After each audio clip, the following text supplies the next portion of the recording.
Hey guys, welcome to Badaboom. I'm Chris.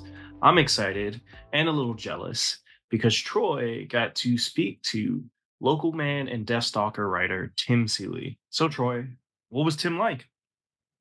Tim's pretty cool. One of the things I really like from our conversation is that Tim's very honest about how he approaches the work, but also he makes a note to emphasize how much of himself he puts into the the characters he's writing. We talked about it like on the tail end of the interview because I really wanted to talk about Local Man and Deathstalker.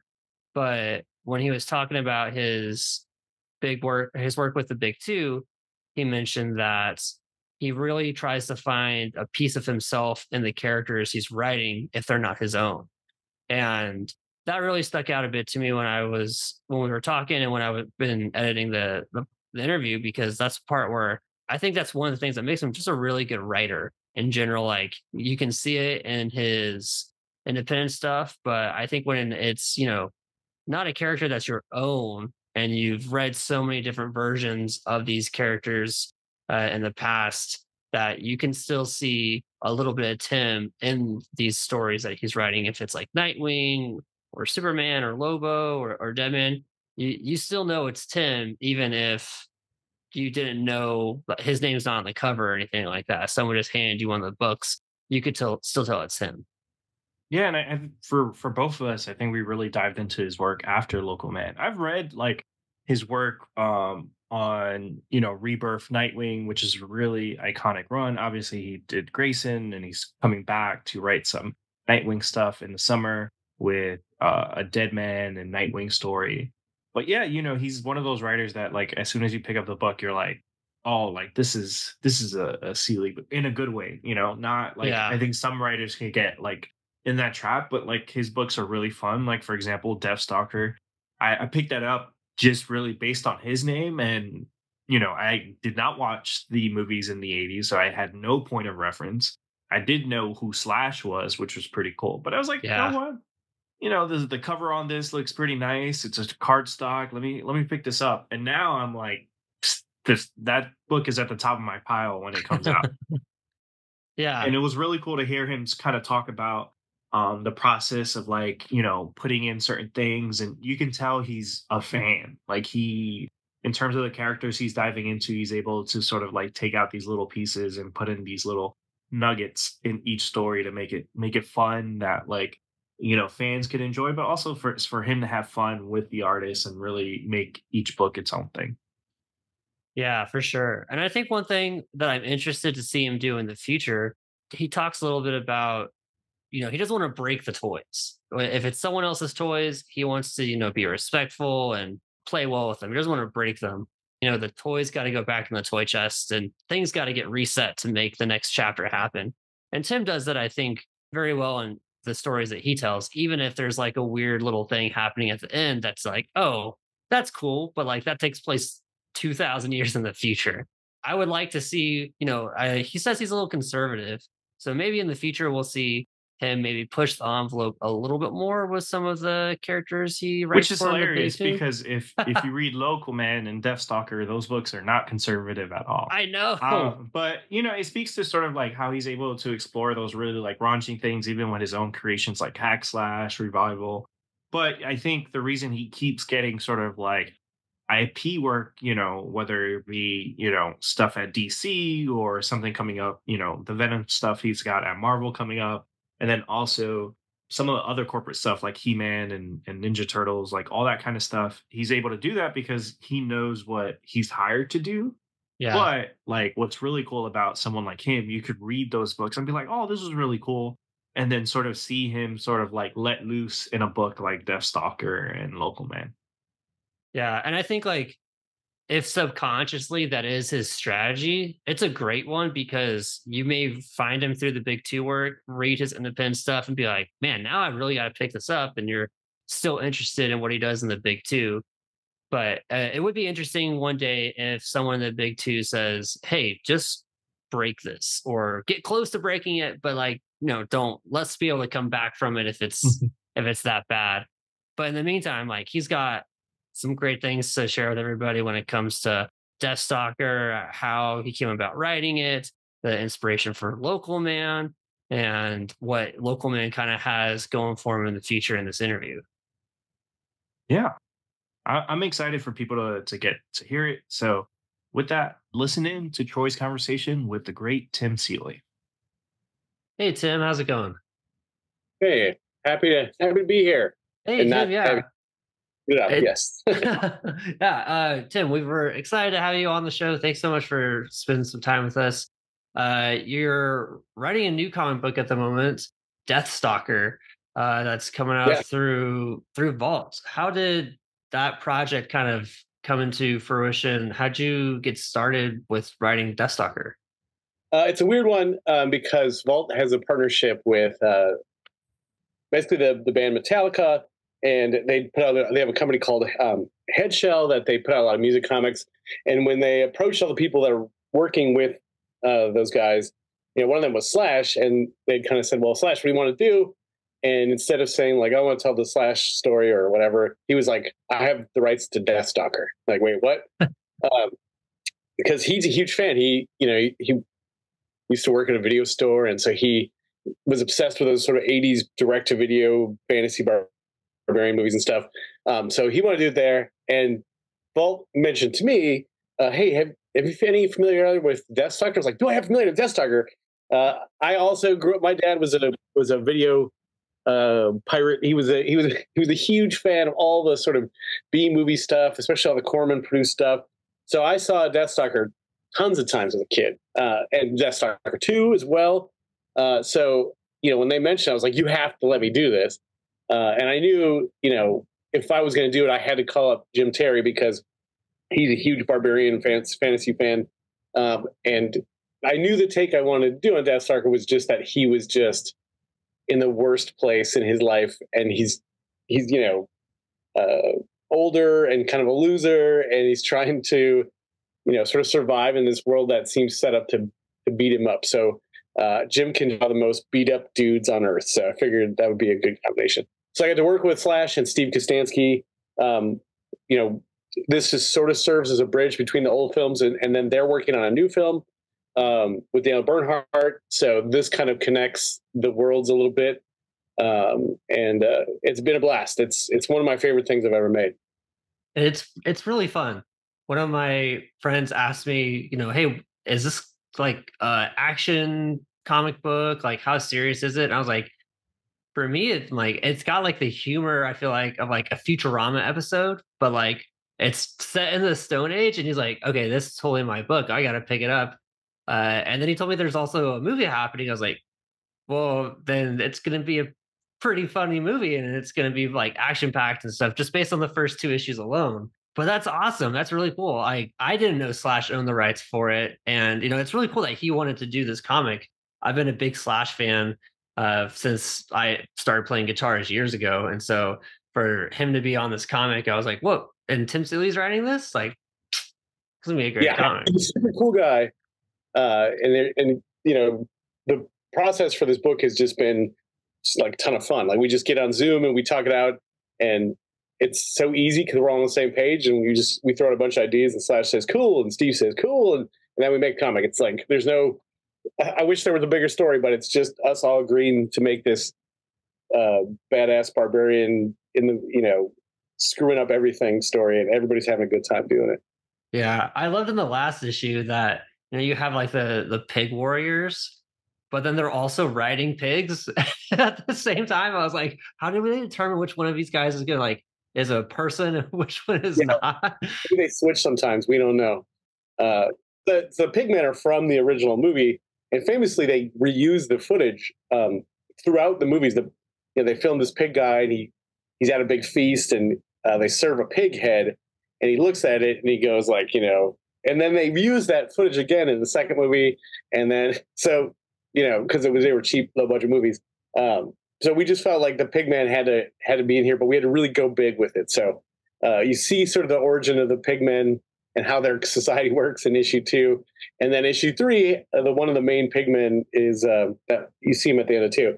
He's a main character, so I really want to put that in. There was such a when I was a kid in the 80s, like anytime a monster showed up in a movie, because it wasn't that common, you were just so excited. Like it didn't matter how good the effects were, or it was just like, oh, monster, there's a monster, there's an orc guy or whatever. And so the pig man was very popular among me and my brother. So I figured we had to use one for the rest of the fans to experience that joy of the pig man. Yeah, it's a great issue, and I'm looking forward for issue 3. But the idea of like Deathstalker is kind of like this loser. He's at that loser part of his life. You're writing another comic book that is kind of in the same vein that I am religiously following, and that's Local Man. Yes. You're doing that with Tony Fleece. What's that like working with Tony and collaborating on Local Man together? That's great. I mean, it's an idea that I had a rough sort of version of and some character designs. And then Tony and I were talking, and I kind of threw out part of it, and he had some ideas, and then it ended up sort of being a fusion of our different sort of characters and backgrounds of stuff that we liked about 90s comics. And so it's a sort of pure fusion of our ideas. And since we can both write and draw, we can approach it really differently than I would approach a collaboration with someone who just draws or someone who just writes. So, and in fact, we were just talking about this today. We kind of got in trouble because we wrote a script for someone else together, and we wrote it like we were talking to each other. We're like, oh, we can't do that. We have to write it like talking to someone else. We're so used to this sort of shorthand that we get away with when we're writing our own stuff. So, but it's a really good time, and there's a lot of faith I can have, and I just know I'll do a script, and Tony will tweak it, and he'll change some stuff, and I just know it'll turn out good. It's not stressful at all. Yeah. We had Tony Fleece on, oh gosh, what was that? I feel like maybe 3 months ago. This year is flying by so fast. But I told him what I really like about Local Man is that it's like that line from Spider-Man where Green Goblin says, people love to see a hero fall, die trying. And that's what Local Man is to me. I'm like, man, I really feel for Crossjack, which fuck Crossjack. But right. At the same time, I'm like, do I like this character because he's failing, or because like maybe I see myself in some of the situations he's been in? But what was kind of like the inspiration between you guys trying to write that character? And since he's kind of like turned a page in the series at the moment where he is trying to be like a hero and save the town more so, what does that journey kind of like look for him now? Is he still kind of that hero that's failed and falling, or is he on a different path now? I mean, because I think the mechanic I wanted to do was that there's so many superhero stories about like people get power and they turn out to be terrible people. So like that's the entire basis of Watchmen and The Boys and all these sort of things that cynically sort of look at superheroes and be like, well, people have power, they'd be terrible. And that seems to be true in the real world, but I didn't want to do that story. I want to do something where it's kind of the opposite. So, Jack he comes from this place where his only reward is to just be a terrible person. Like him saving the day when he first starts out, wouldn't have got him anywhere. They're just starting to look cool. They're trying to get attention, all the other members of his team. And so he goes with that. But I think when he started doing this, he wanted to help people. And that's always his motivation. So even though he's a flawed person, and Tony and I both kind of gave him some of our biggest flaws, and I think we both agreed like our flaws often come with like romantic relationships and specifically each of us with women. That's something we gave Jack. Like he has he's really bad at relationships, and he all his problems seem to stem from the way he treats that. So we wanted but he does want to help his town. He genuinely, and people don't want him to, and they yell shit at him and they tell him to fuck off, and he screws up, but he keeps at it. And I think that's a more interesting character than, it's easy. And not that I don't love like the Boys TV show or something, but it's easy to write a character who's really just terrible. Like that's easy to do. And a terrible, evil Superman kind of superhero guy is easy to do. But a complicated person who's trying, I think is it's kind of going against the zeitgeist, I guess. Like to have someone who's actually a good person, but can't always get through his own failures, I think is somebody that speaks more to me of the time and something to understand than, you know, the fact that everyone in the real world who has any kind of power just turns out to be such a shitbag, you know? So Yeah. trying to inspire people towards goodness. Yeah, and I think that's probably like deep down why I really like the series, because no matter like how many things is thrown at him or he gets himself into with, sleeping with other people's wives or, taking shrooms on accident, but like the fact that he's kind of really tried to develop a moral compass as a superpower Yeah. is been like an interesting thing, and it has been something that I've really enjoyed reflecting on after reading each issue of like, is he actually doing the right thing? Or is this just like what he thinks someone else is trying to get him to do? Or what what is the right thing in this comic? Because sometimes it's just so hard to figure that out.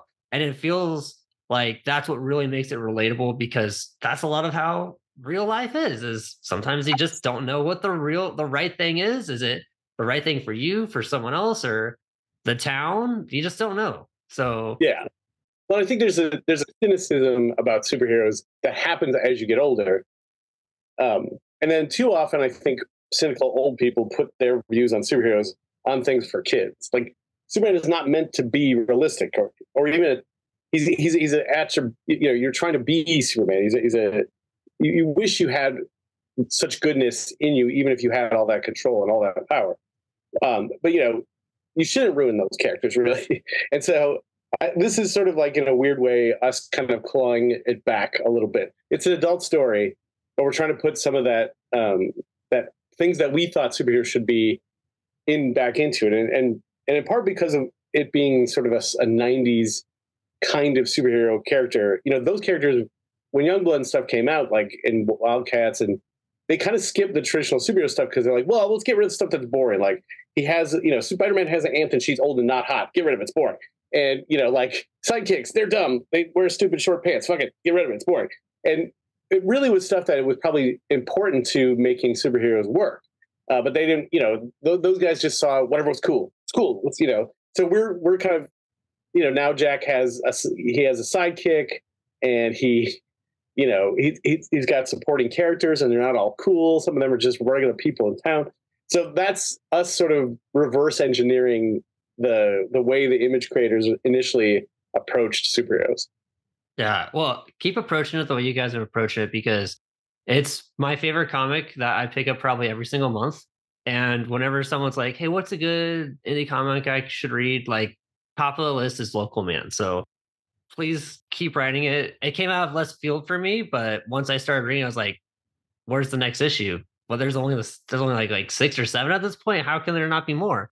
So, cross Jack forever. Yes, thank you. Much appreciated. Thank you for pushing it. This book, we have been adding sales, like we have been going up, but it's only because people have talked about it. I think it used to be, it's always hard to sell indie because you needed word of mouth. But it used to be like the word of mouth would hit around issue 4 or something. But now it's like issue 10, and we're finally getting the word of mouth. But it happened, and so we're really grateful, and that we got nominated for an Eisner for it and stuff. Yeah. So hopefully people are going to check it out and keep talking about it. Yeah, for sure. And if you're listening to this podcast and you haven't read Local Man yet, pick it up. It is an excellent read. I think volume 2 came out recently. Mm-hmm. Yeah, volume 2 is out recently, and issue 10 is coming in July 3rd. It's on my calendar. Tony, I think you and Tony Fleece posted about it recently, and I was like, yeah, just put it on the calendar now. Yes. Yeah. And the way we do it is that we usually do 4 issues, and then we do like a double size or, a one shot, and then we do a trade. And so we're trying to make it as accessible to new readers as we possibly can.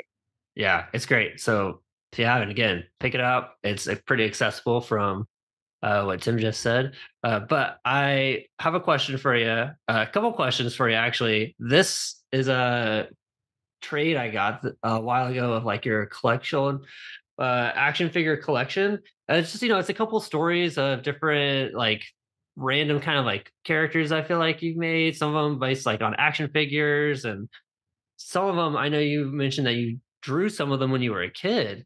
Yeah. And I was curious, how did you like? How did this come together? Because this came like I just saw this on the shelf, looking through the volumes, and I saw your name was on it, and I was like, he does Local Man. He's doing Deathstalker. This is gonna be good, Right. and it didn't disappoint. So, how did you kind of come up with the idea of like the first main story of like using the action figure to like switch powers, and that's like the story that is kind of Yeah. like the thread between some of the smaller stories. Yeah, it's basically just a bunch of short stories and one shots I did. Um, I guess my crime in comics is I really like to make fun stuff, and fun stuff is not usually what superhero readers prefer. So I kind of have to do them on as independent books and so a lot of those short stories. But Cold Noble and the Mega Lords is sort of it was a parody I did of like 80s action figure lines. So it's a little bit Master Universe, a little bit Thundercats, a little bit that sort of stuff. Um, I did it with a guy named Mike DiMiuga. And so also in there is Jack Kraken, which is a character I made up as a kid. And so I did some short stories featuring him. So the theme of Action Figure Collection was just to do a bunch of fun stuff, like just crazy concepts, like the kind of superhero comics or action comics that I loved as a kid. And adding a little bit of like, a little bit of sexy, a little bit of funny. So that book collects all the sort of short stories I'd done from like 2005 until like 2013 or something. So it's like 7 or 8 years worth of crazy fun stuff. And I just put it out through Image. And then my brother, who's a fine art painter, painted the cover for me. So it's sort of an homage to those afternoons as a kid playing with action figures with your siblings or your neighbors and stuff. So that's why it's called the Action Figure Collection. Do you think we'll ever get any other appearances from Jack Kraken, maybe in Local Man? Well, he does show up in issue 3, I think. Of Local Man?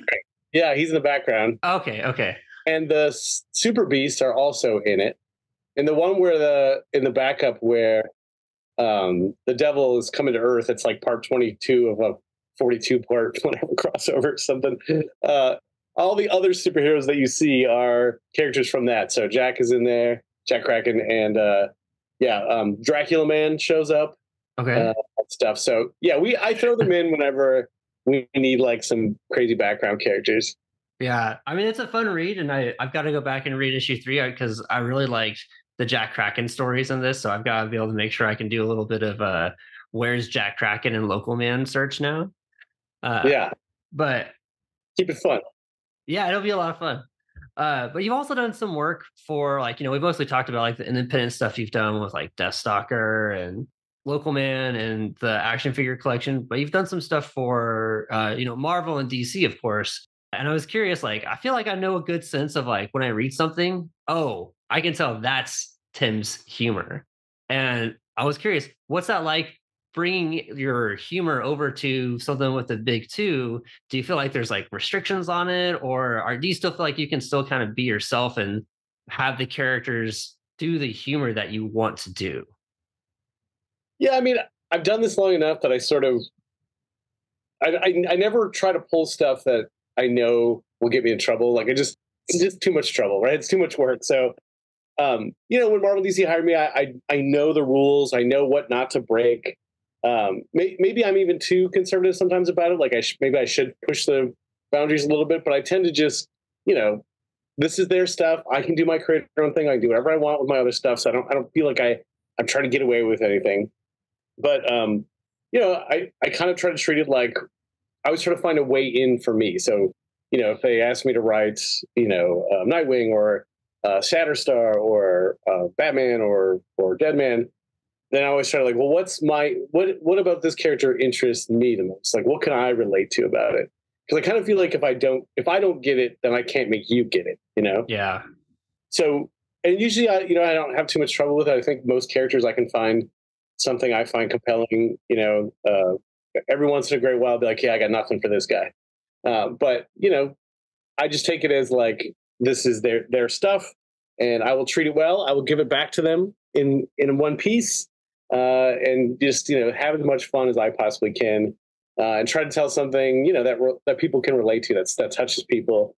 Because I think as long as I've been doing this, I feel like your job is to make people feel something, and if that's afraid or excited or aroused or angry or whatever it is, as long as you know what it is and you kind of stick with that, you can get people interest and keep it. So I try to, hopefully, I kind of feel like maybe one of my weaknesses with superhero stuff tends to be that I actually like them, and so I don't tend to break them.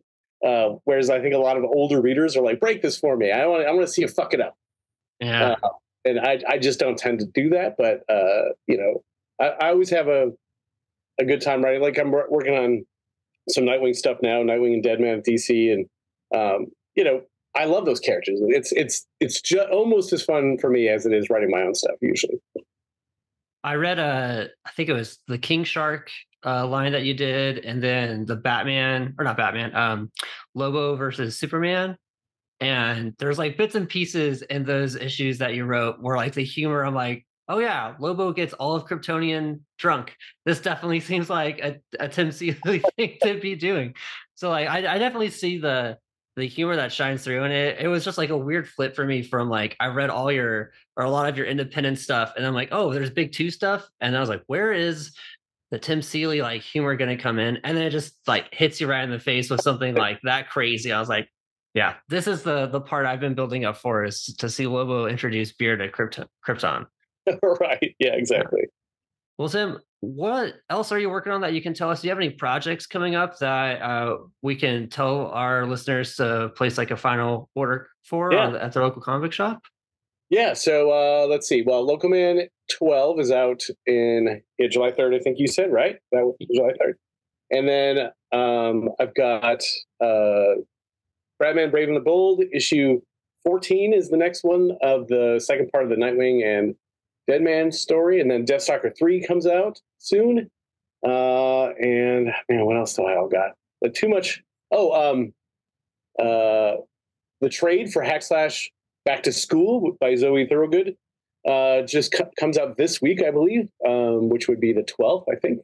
Let's see, what else? And then a couple of secret things I'm working on, and I can't talk about them yet, but they'll be awesome.